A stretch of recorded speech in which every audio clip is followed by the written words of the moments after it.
ఈ వీడియోలో మనం సింగరేణి సంస్థకు సంబంధించి జూనియర్ అసిస్టెంట్ పోస్ట్కి ఎగ్జామ్ ప్యాటర్న్ ఎలా ఉంటుంది, సిలబస్ ఏంటి, ఈ ఎగ్జామ్ని క్రాక్ చేయాలంటే ఏ బుక్స్ చదవాలి, అసలు మనం ఎట్లా ప్రిపేర్ కావాలనే ప్రిపరేషన్ స్ట్రాటజీ ఈ వీడియోలో డిస్కస్ చేద్దాం. Hi friends, welcome to get govt job Telugu. ఈ యూట్యూబ్ ఛానల్ ఏంటంటే అన్ని గవర్నమెంట్ జాబ్ సంబంధించిన notification updates, preparation strategy, material guidance ఈ ఛానల్లో డిస్కస్ చేయడం జరుగుతుంది. సో ఎవరైనా గవర్నమెంట్ జాబ్కు ప్రిపేర్ అవ్వాలంటే ఖచ్చితంగా ఈ ఛానల్ సబ్స్క్రైబ్ చేసుకొని పక్కన ఉన్న బెల్ ఐకాన్ ప్రెస్ చేయండి. ఈ ఛానల్ మీకు ఖచ్చితంగా ఉపయోగపడుతుంది. ఇంకా వీడియోలోకి వెళ్తే మనకి సింగరేణి సంస్థకు సంబంధించిన జూనియర్ అసిస్టెంట్ పోస్ట్లో ఎగ్జామ్ ప్యాటర్న్ ఎలా ఉంటుంది కనుక చూసినట్లయితే, ఎగ్జామ్ ప్యాటర్న్ వచ్చేసి మనకి ఫస్ట్ మనం గమనించాల్సిన విషయం ఏంటంటే ఎగ్జామ్ అనేది ఇంగ్లీష్ మీడియంలో ఉంటుంది. సో తెలుగు మీడియం విద్యార్థులు అంటే ఇప్పటివరకు ప్రిపేర్ అయిన వాళ్ళు, తెలుగు మీడియంలో అకాడమిక్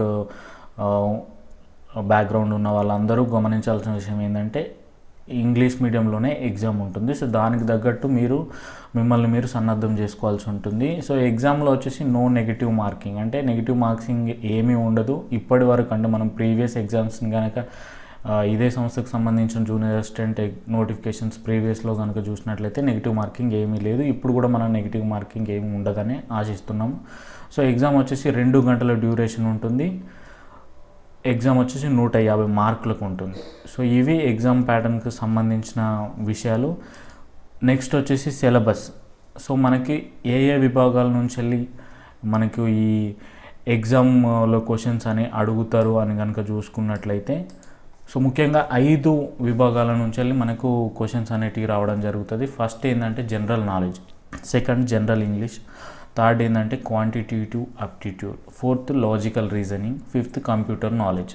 సో ఈ 5 విభాగాలను మనం డెప్త్ ఇంకా కొంచెం డెప్త్గా వెళ్ళి చూసినట్లయితే, సో జనరల్ నాలెడ్జ్లో మనకి ఏమేమి అడుగుతారు అంటే లాస్ట్ అంటే ఎగ్జామ్ నోటిఫికేషన్ పడడానికి 6 నెలల నుంచి 1 ఇయర్ ముందు వరకు ఉన్న current affairs, general science, tourism, famous days and dates, sports related questions, literature related questions, artistic దాని రిలేటెడ్ క్వశ్చన్స్, జాగ్రఫీ, హెరిటేజ్, ఇండియాలో ఫేమస్ ప్లేసెస్, సివిక్స్ మనకు జనరల్ సివిక్స్, తర్వాత Indian parliament, environmental issues, Indian హిస్టరీలో మనకు బేసిక్గా నేషనల్ మూమెంట్, తర్వాత rivers, lakes, seas, famous books, authors, countries and capitals, Indian economy కొంతవరకు అంటే basics of Indian economy, general science అంటే physics, chemistry, biology basic, inventions and discoveries. So మనకు science inventions ఉంటాయి కదా, వాటి related questions, biology, Indian politics. So ఈ particular విభాగాల నుంచి వెళ్ళి బేసిక్ నుంచి వెళ్ళి మోడరేట్ వరకు క్వశ్చన్స్ అనేవి మనం ఎక్స్పెక్ట్ చేయొచ్చు. సో నెక్స్ట్ వచ్చేసి కనుక చూసుకున్నట్లయితే logical reasoning. So logical reasoning అంటే ఏంటంటే, సో అందులో మనము ఇంకా డెప్త్లో సిలబస్ కనుక చూసినట్లయితే blood relations, cubes and dice, data interpretation, directions, decision making, mirror images, coding and decoding, embedded figures, non verbal series, syllogism, analogy, number ranking, clocks and calendars, arithmetical reasoning, statements and conclusions, alphabet series. ఇవి logical reasoning కిందకి వస్తాయి. So మనం వీటిని crack చేయాలంటే ఏ book చదవాలనేది మనకు ముందు నేను explain చేస్తాను. సో ఇప్పుడు మళ్ళీ నెక్స్ట్ కనుక చూసినట్లయితే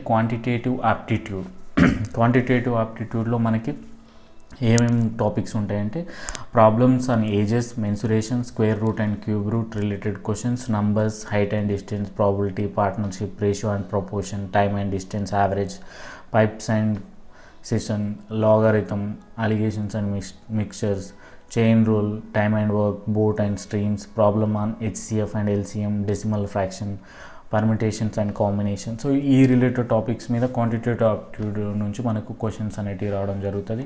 సో నెక్స్ట్ విభాగం కనుక చూసుకున్నట్లయితే మనం జనరల్ ఇంగ్లీష్. సో మనకి జనరల్ ఇంగ్లీష్లో ఎలాంటి క్వశ్చన్స్ రావడం జరుగుతాయి, ఏ టాపిక్స్ మీద క్వశ్చన్స్ అడగడం జరుగుతుంది అని కనుక చూసినట్లయితే passage completion, para completion, fill in the blanks, active voice and passive voice, substitutions, joining sentence completion, antonyms, sentence improvement, sentence arrangement, spotting errors, error correction, idioms and phrases, synonyms, error correction, preposition. So ఇది general ఇంగ్లీష్కి సంబంధించిన విభాగం. So మీరు ఇక్కడ గమనించాల్సింది ఏంటంటే so ఈ syllabus అనేది so మనం ఇప్పుడు central government SSC related prepare అయ్యే వాళ్ళకు ఖచ్చితంగా సూట్ అవుతుంది. అంటే ఆ ఎగ్జామ్స్కి ప్రిపేర్ అయ్యే వాళ్ళకు అదే సిలబస్ దీనికి కూడా వర్తిస్తుంది. సో ముఖ్యంగా మనం ఇందులో ఈ ఎగ్జామ్కు పర్టికులర్గా ఏ సపరేట్ సిలబస్ అంటూ ఏమి ఉండదు. సో నార్మల్గా మనము వేరే సెంట్రల్ ఎగ్జామ్స్కి ప్రిపేర్ అయ్యే సిలబసే దీనికి వర్తిస్తుంది. సో మీరు ఆల్రెడీ ప్రిపేర్ అవుతున్నారు అని అనుకుంటే మీకు ఇది ఇంకా ఈజీ ఉంటుంది. సో నెక్స్ట్ మనం చూసుకున్నట్లయితే మెటీరియల్. ఇక్కడ మనం చాలా ఇంపార్టెంట్ థింగ్ ఇది. సో మనం ఏ బుక్స్ అనేటివి చూజ్ చేసుకోవాలి, ఎలా ప్రిపేర్ అవ్వాలి, అంటే ఏ బుక్స్ మనము అథెంటికేట్గా ఫీల్ అవ్వచ్చు అనేది కనుక చూసినట్లయితే సో నేను విభాగాల వారిగా ఏ బుక్స్ చదివితే బెటరు అనేది మనము చెప్తాను. So first general knowledge. So general knowledge ఇక్కడ మన అభ్యర్థులు గుర్తుపెట్టుకోవాల్సింది ఏంటంటే సో ఫస్ట్ కొంతమంది తెలుగు మీడియం ఉంటారు, కొంతమంది ఇంగ్లీష్ మీడియం ఉంటారు. అకాడమిక్స్ ఇంగ్లీష్ మీడియంలో చదివిన వాళ్ళు ఉంటారు, తెలుగు మీడియంలో చదివిన వాళ్ళు ఉంటారు. సో ఇమీడియట్గా మీరు తెలుగు మీడియం వాళ్ళు ఇంగ్లీష్ మీడియం బుక్స్ చదవలేరు. నేనేం చెప్తున్నా అంటే సో తెలుగు మీడియం అకాడమిక్స్ ఉన్న వాళ్ళు తెలుగు మీడియంలోనే బుక్ మీరు ప్రిపేర్ అయ్యి ఇంగ్లీష్లో మీరు ఎగ్జామ్ రాయడానికి ట్రై చేస్తే మీకు ఈజీ అవుతుంది. సో మనం ఇంగ్లీష్ మీడియంలో చదవాలి అని అనుకుంటే మనకి ఇంగ్లీష్ కొన్ని టర్మినాలజీ తెలియకపోవచ్చు. సో నేనేమంటున్నా అంటే ఇంగ్లీష్ మీడియం వాళ్ళు ఇంగ్లీష్లోనే ప్రిపేర్ అవ్వండి, తెలుగు మీడియం వాళ్ళు తెలుగులోనే ప్రిపేర్ అవ్వండి. ఎగ్జామ్ మాత్రం అంటే కొన్ని టర్మినాలజీలు తెలుగు మీడియం వాళ్ళు ఇంగ్లీష్లోకి కన్వర్ట్ అయ్యేలా ట్రై చేస్తే సరిపోతుంది. సో బుక్స్ విషయానికి వస్తే మనము జనరల్ నాలెడ్జ్కి సంబంధించి ఇంగ్లీష్ మీడియం వాళ్ళకు అరిహంత్ పబ్లికేషన్స్ వల్ల జనరల్ నాలెడ్జ్ 2021. సో ఈ బుక్ అనేది ఎనఫ్. ఇంకొకటి అంటే అది కాకుండా ఇంకొకటి కనుక చూసినట్లయితే ల్యూసెంట్స్ వాళ్ళ జనరల్ నాలెడ్జ్, ఇది చాలా ఫేమస్ బుక్ ఇంగ్లీష్ మీడియంలో. ఎస్ఎస్సి, సిజిఎల్, సిహెచ్ఎస్ఎల్, ఎంటీఎస్ అన్ని ఎగ్జామ్స్ వాళ్ళు ప్రిపేర్ అవుతూ ఉంటారు ఇదే బుక్. ఇక తెలుగు మీడియం అభ్యర్థులకు విషయానికి వస్తే మనకు evergreen book, hitech Vijayarahasyam book. So ఇందులో మనకు జనరల్ నాలెడ్జ్కి సంబంధించిన అన్ని విషయాలు కవర్ చేస్తారు. ఈ బుక్ మనము ఎప్పటి నుంచో చదివి ఉంటామో, ఒకవేళ చదవని వాళ్ళని ఈ బుక్ ఇప్పుడు తెలుగు మీడియం విద్యార్థులకు సరిపోతుంది. సో ఈ బుక్ ఒకటి పర్ఫెక్ట్ ప్రిపేర్ అయితే సరిపోతుందని నా ఫీలింగ్. సో నెక్స్ట్ మనం current affairs. So general knowledge అనేది వేరు, కరెంట్ అఫైర్స్ అని వేరు. జనరల్ నాలెడ్జ్లో మనకు ఓన్లీ స్టాక్ జీకే మాత్రమే కవర్ అవుతుంది. కరెంట్ అఫైర్స్ అనేది సపరేట్ మనకు వస్తుంది. సో సపరేట్ కరెంట్ అఫైర్స్కి మనం మళ్ళీ ప్రిపేర్ అవ్వాల్సి ఉంటుంది. సో కరెంట్ అఫైర్స్ విషయానికి వస్తే మనకు న్యూస్ పేపర్ చదివే హ్యాబిట్ కనుక ఉన్నట్లయితే అది మీకు హెల్ప్ అవుతుంది. ఇక్కడ మీరు సపరేట్ మళ్ళీ దీనికి ప్రిపేర్ అవ్వాల్సిన అవసరం లేదు కరెంట్ అఫైర్స్ విషయానికి. సో ఒకవేళ మీరు న్యూస్ పేపర్ కనుక చదవనట్టయితే సో షైన్ మ్యాగజైన్ అని ఉంటుంది. సో మనకు తెలుగులోనే వస్తుంది. ఏపీ, తెలంగాణ 2 రాష్ట్రాలకు సంబంధించిన కరెంట్ అఫైర్స్ ఇందులో కవర్ అవుతాయి. సో షైన్ మ్యాగజైన్ కానీ లేదంటే విజేత కాంపిటీషన్ కూడా 1 year current affairs separate books దొరుకుతాయి. అది కూడా మీకు యూజ్ అవుతుంది. అంటే ఏదైనా ఒక బుక్, నేను అన్నీ చూడమని చెప్పట్లేదు, ఏదైనా ఒక బుక్ ఐదర్ షైన్ మ్యాగజైన్ కావచ్చు లేదంటే విజేత కాంపిటీషన్ 1 ఇయర్ కరెంట్ అఫైర్స్ కావచ్చు. ఈ రెండిట్లో ఏదైనా ఒకటి ప్రిపేర్ అయితే సరిపోతుంది. సో మనం ఇవి చదివేటప్పుడు ఎన్విరాన్మెంటల్ ఇష్యూస్ కానీ మైనింగ్ ఇష్యూస్ కానీ ఏమైనా వచ్చినప్పుడు కరెంట్ అఫైర్స్లో ఖచ్చితంగా అవి మాత్రం ఇంపార్టెంట్. వాటిని మీరు ఖచ్చితంగా ఫోకస్ చేయాల్సి ఉంటుంది. సో అవి మనము ఎగ్జామ్లో ఎక్స్పెక్ట్ చేయొచ్చు. నెక్స్ట్ కనుక చూసినట్లయితే లాజికల్ రీజనింగ్. సో ఇప్పుడు మనం సిలబస్లో చెప్పుకున్నాం కదా లాజికల్ రీజనింగ్ కింద ఏ టాపిక్స్ మీద క్వశ్చన్స్ అడుగుతారో.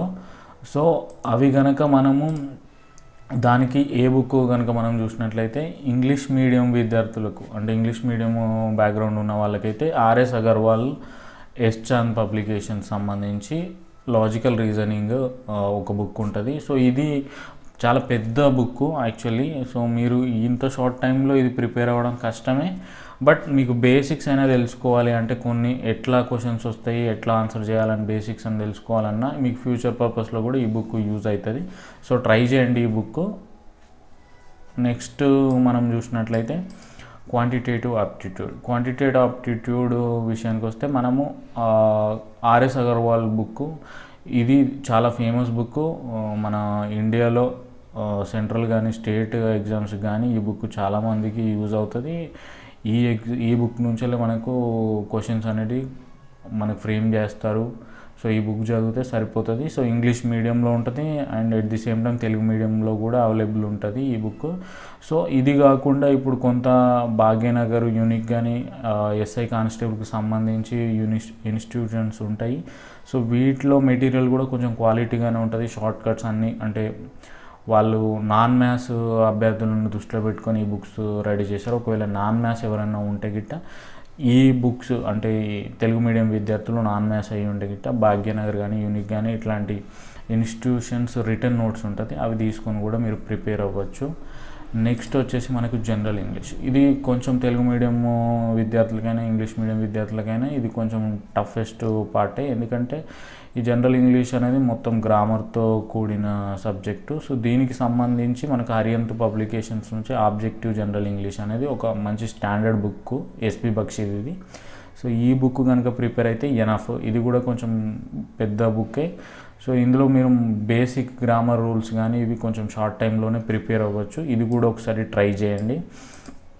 నెక్స్ట్ వచ్చేసి computer awareness. So computer awareness అనేది ఇప్పుడు మనం రాసే ఎగ్జామ్కి ఇది మస్ట్ అండ్ కంపల్సరీ. సో ఇప్పుడు కంప్యూటర్ అవేర్నెస్ సంబంధించి మనకు ఇండియాలో కొంచెం మంచి బుక్ ఏదైనా ఉందంటే ఇది అరిహంత్ బుక్.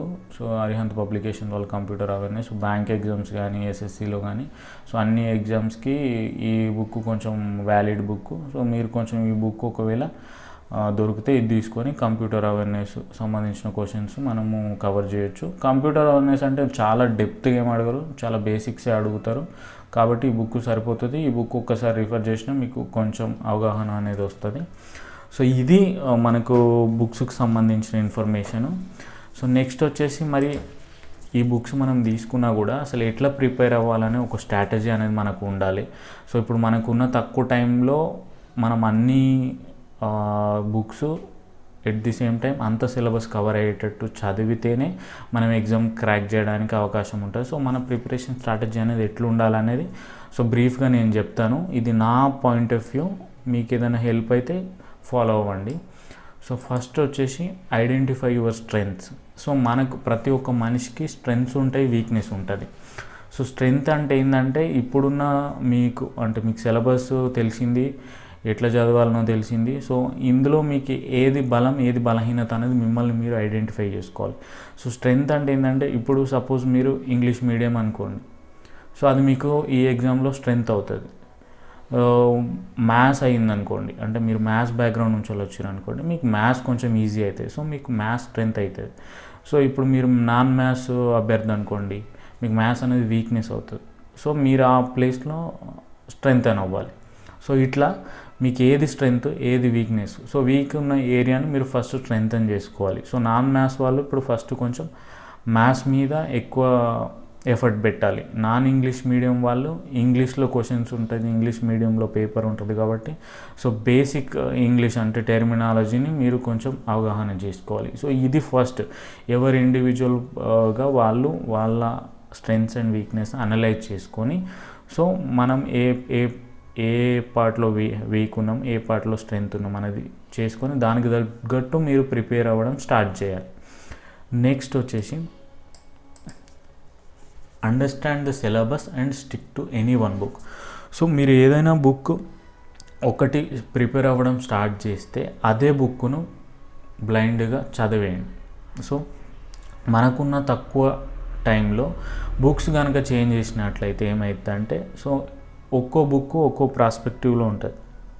సో మనం ఏ బుక్ చదివినా కూడా అదే బుక్ను రిపీటెడ్గా చదివితే మనకు ఖచ్చితంగా గుర్తుంటుంది. సో ఒక బుక్ ఒక 15 days ప్రిపేర్ అయ్యి మళ్ళీ అదే సబ్జెక్ట్ రిలేటెడ్ ఇంకో పబ్లికేషన్ బుక్ ప్రిపేర్ అయితే అది చాలా డిఫికల్ట్ అవుతుంది. మనకు రెండు బుక్కులు ఏది అర్థం కాదు. సో నేనేమంటున్నా అంటే ఫస్ట్ మీరు సిలబస్ ఏందనేది కంప్లీట్గా అర్థం చేసుకొని సో దానికి రిలేటెడ్ ఏదో ఒక బుక్ సెలెక్ట్ చేసుకొని అదే బుక్ను మీరు కంప్లీట్గా చదవండి. అవసరమైతే మళ్ళీ రిపీట్గా చదవండి. సో కానీ ఒకే సిలబస్ సంబంధించి 2-3 బుక్కులు అట్లా చదవకండి, అది మనకు మైనస్ అయ్యే అవకాశం ఎక్కువ ఉంటుంది. సో థర్డ్ పాయింట్ వచ్చి మేనేజ్ యువర్ టైం. సో యాక్చువల్గా ఇక్కడ ఏంటంటే ప్రతి మనిషికి 24 hours ఉంటుంది. సో ఆ 24 hours మనం ఎంత పర్ఫెక్ట్గా ప్లాన్ చేసుకుంటామో దాని మీదనే మన సక్సెస్ అనేది డిపెండ్ అవుతుంది. సో నేనేమంటున్నా అంటే ఇప్పుడు చాలామంది కంప్లీట్గా ఎగ్జామ్స్ ప్రిపేర్ అయ్యే వాళ్ళు ఉంటారు, కొంతమంది ఏదైనా జాబ్ చేసుకుంటూ ప్రిపేర్ అయ్యే వాళ్ళు ఉంటారు, కొంతమంది ఇంకేదో వర్క్ చేసుకుంటూ ప్రిపేర్ అయ్యే వాళ్ళు ఉంటారు. సో వాళ్ళు according to their work prepare your subjects. నేనేమంటున్నా అంటే మీకు ఖాళీ టైం ఏ టైంలో ఉంది, దాంట్లో మీరు ఏ సబ్జెక్ట్లో వీక్ ఎక్కువ ఉన్నారో ఆ సబ్జెక్ట్ను తొందరగా అంటే ఎక్కువగా ప్రిపేర్ అవ్వడం స్టార్ట్ చేయండి. నేను చెప్పే టైం టేబుల్ మీకు ఫిట్ అవ్వకపోవచ్చు, మీకు ఫిట్ అయ్యే టైం టేబుల్ మీరు తయారు చేసుకోండి. సో నెక్స్ట్ వచ్చేసి believe in yourself and be positive. So ఇవన్నిటికన్నా ఇది చాలా ఇంపార్టెంట్ థింగ్. సో మిమ్మల్ని మీరు నమ్మండి, నేను ఈ జాబ్ క్రాక్ చేయగలను అనే నమ్మకంతో ముందుకెళ్ళండి. సో నెగిటివిటీ అనేది మీ మైండ్లో ఉండకూడదు. కాంపిటీషన్ ఎక్కువ ఉంటుంది, మనకన్నా చాలా ప్రిపేర్ అయ్యే వాళ్ళు ఉన్నారు, ఎప్పటి నుంచో ప్రిపేర్ అవుతున్న వాళ్ళు ఉన్నారు, సో నాకు ఈ జాబ్ వస్తుందా, నాకన్నా ఎక్కువ మంది చాలా రోజుల నుంచి ప్రిపేర్ అవుతున్న వాళ్ళు ఉన్నారు, నేను ఇప్పటి నుంచే స్టార్ట్ చేస్తే నాకు ఈ జాబ్ వస్తుందా. సో ఇట్లాంటివన్నీ తీసేయండి బ్రెయిన్ నుంచి వెళ్ళి. ఎందుకంటే సో మీరు ఇప్పుడే స్టార్ట్ అవుతున్నా లేదు, మీరు ఎప్పటి నుంచో ప్రిపేర్ అవుతున్నా, మీ బ్రెయిన్లో పాజిటివిటీ ఉంటే ఖచ్చితంగా మీరు ఈ ఎగ్జామ్ని క్రాక్ చేయొచ్చు. సో మన పైన ఉన్న నమ్మకమే 99% మనకు సక్సెస్ని ఇస్తుంది. సో ఇది మీ బ్రెయిన్లో పెట్టుకోండి. And all the very best. ఈ ఎగ్జామ్ని మీరు ఖచ్చితంగా క్రాక్ చేయాలని మనస్ఫూర్తిగా కోరుకుంటున్నాను. And thank you. ఈ వీడియో కనుక మీకు నచ్చినట్లయితే ఖచ్చితంగా లైక్ చేయండి, సబ్స్క్రైబ్ చేసుకోండి, మీ ఫ్రెండ్స్, మీ వెల్ విషర్స్కి ఈ వీడియోని షేర్ చేయండి. Thank you.